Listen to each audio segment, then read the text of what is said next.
Hey everyone, Ridden here, and thank you for coming. And today, we're going to be taking a deeper look at Legendary Studios' latest venture into the realm of monsters, Godzilla vs. Kong.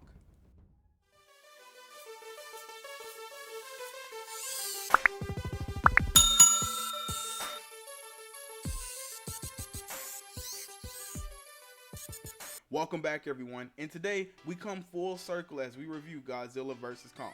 As the first video I ever posted on my channel was a trailer reaction to Godzilla King of the Monsters. Directed by Adam Wingard, this highly anticipated film boasts quite the cast, debuting simultaneously on HBO Max and in theaters. Getting right down to it, I'll come right out and say that I like this movie a lot.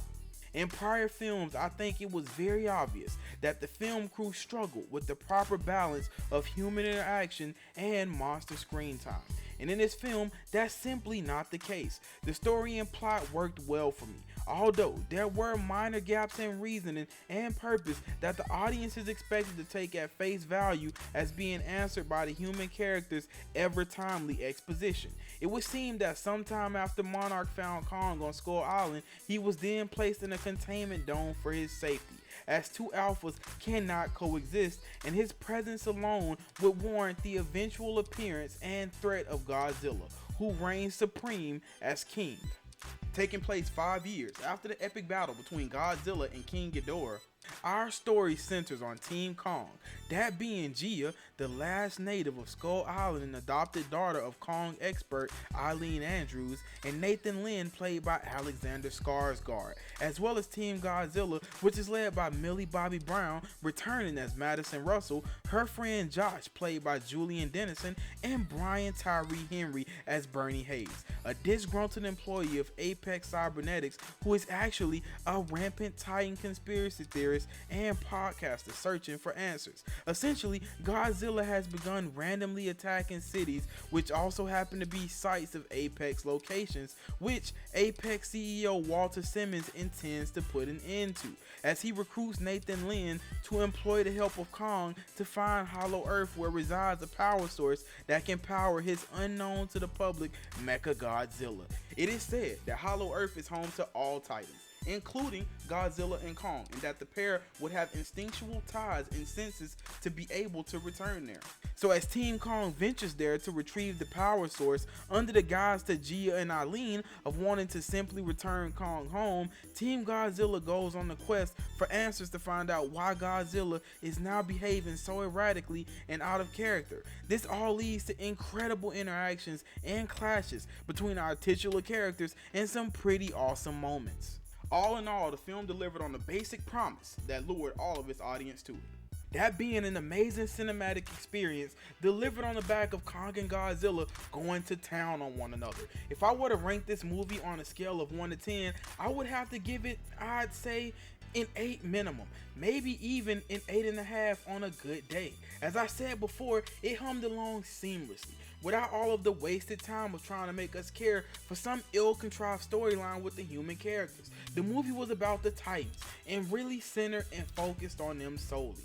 The best representation of this can be seen in the extremely reduced role of the Madison character, as she was the main focus in King of the Monsters, and in this movie we barely really see her. All of the actors themselves deliver very honest and favorable performances, as there are little to no distractions from the plot, and you never really get disconnected from the story from beginning to end. I came into the movie expecting for Godzilla to get the better of the exchanges between the two, and for the most part I was right. This makes sense really, as Kong is still relatively young, and as displayed to the audience, Godzilla is noticeably bigger. To me, Godzilla coming out on top was more of a mechanism of building up the ultimate threat and danger of Mecha Godzilla, as on the heels of Godzilla leaving Kong near lifeless, Mecha Godzilla proceeded to mop the floor with Godzilla without much effort, and it took the combined effort of both Kong and Godzilla to finally do away with him, and even then only with the use of Kong's newfound axe made from ancient dorsal fins of one of Godzilla's ancestors, supercharged with his nuclear breath. Delving briefly into the history of the film and the characters as a whole, there were several very cool callbacks and Easter eggs in the movie. If you didn't notice the first time viewing, Apex's tech engineer and scientist Ren Serizawa, who pilots Mechagodzilla, is actually the son of the now deceased monarch scientist Ishiro Serizawa, who sacrificed himself in King of the Monsters to revive Godzilla by manually detonating a nuke in his underwater lair. Although his role was somewhat minor in the film, as you can imagine, Ren's character motivations were very serious and understandable, but unfortunately, his storyline fell victim to the cutting room floor. And for any cinephile who remembers the original 1962 throwdown between the two, Kong's travel by helicopter in this film would have definitely raised some eyebrows, as back then, he was ushered to the battle in a similar fashion, but that time with huge yellow balloons. And when Mechagodzilla almost finished Godzilla in the final battle, we saw an ironic similarity to the way Godzilla finished the Muto off in his 2014 film, by shooting his nuclear breath directly down his throat. But before Mechagodzilla could commence with his final attack, Kong saves the day. In further comparison to past incarnations, in their 1974 film, it was Godzilla himself, along with the help of another monster by the name of King Caesar, that ripped Mechagodzilla's head off and finished him, differing from our latest film as Kong rips his head off this time around. I would highly recommend this film.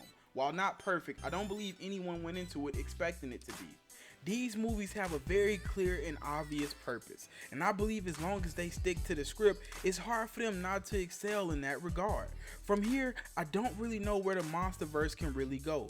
For me, Kong vs. Godzilla always seemed like the pinnacle that the two franchises were thriving to build towards. So it begs the question of if the two were to run it back and square off again, if it would elicit the same type of excitement from the fan base. As mentioned to me by a friend, there are still a few Mega Titan villains we've yet to see played out on the big screen, such as Destroyer. And if the post-credit scene of King of the Monsters was meant to mean something going forward, Apex isn't the only entity with one of King Ghidorah's heads, so maybe even an appearance by Mecha Ghidorah. So those are both probable lanes for Legendary to explore. I will be continuing to cover all films and television shows I have the pleasure of viewing, as well as doing weekly reviews for all Marvel and Star Wars Disney Plus content. And if you feel so inclined, I would love to have you join our community and take part in all of those experiences with us. Again, guys, be sure to like, comment, and subscribe, and click that bell for notifications if you've enjoyed our content here tonight. Jump down in the comments and let me know your thoughts. And while you're at it, be sure to check out some of the other content here on the channel. All of the necessary links are listed here below for you to keep up with the coming content and shareables. Please be sure to follow me on all social media platforms, or just the one you use most frequently. We are slowly but surely building a community here, and I would personally love for you to be a part of that.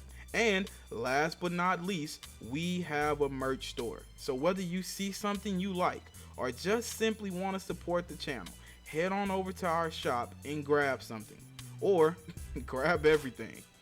But again, thank you so much, guys and gals, for visiting here with us today. I really appreciate each and every viewing minute of your time you've given us. There's loads of content we'll be sending your way, so I'll be seeing you. But for now, be blessed. And it was written.